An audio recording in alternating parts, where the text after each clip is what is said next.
Pom Poms.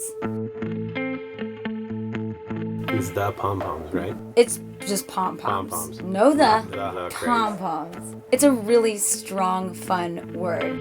I hear you leaving, this you've been repeating, looking for. I started out playing music with my dad. I was a big fan of the blues. That was the first music that I really dug my teeth into because it was so raw.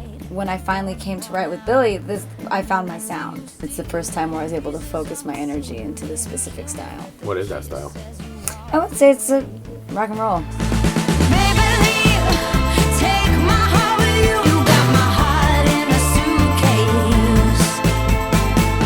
I met Marlene at a club in Venice, a speakeasy type spot. I was asked to fill in some acoustic slot at the speakeasy in Venice. I walked up the steps and I remember hearing this voice and I just kind of stopped.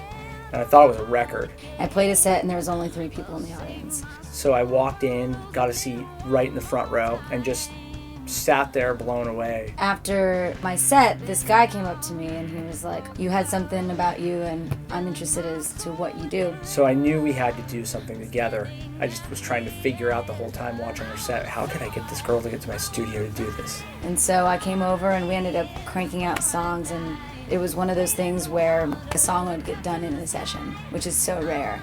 We realized that we needed to be working together, and that's how Pom Poms came about.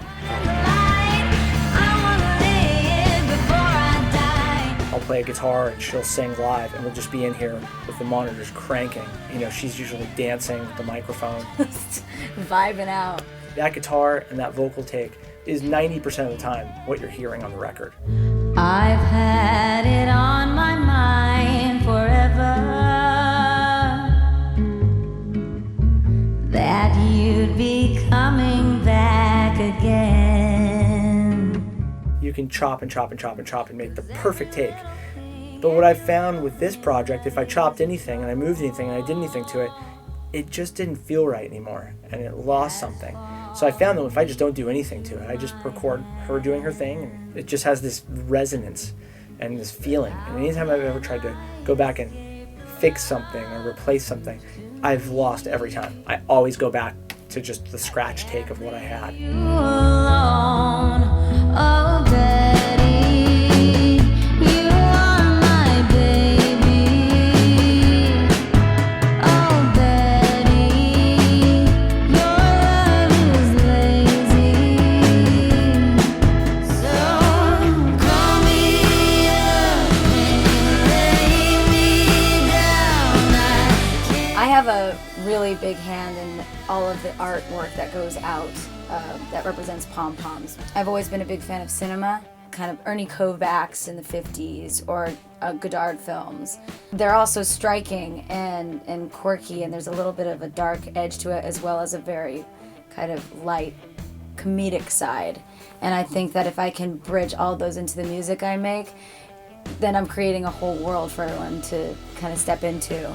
If you watch a lot of Godard films, some of the stories don't make a lot of sense, but there's kind of a what would happen out of the box kind of approach.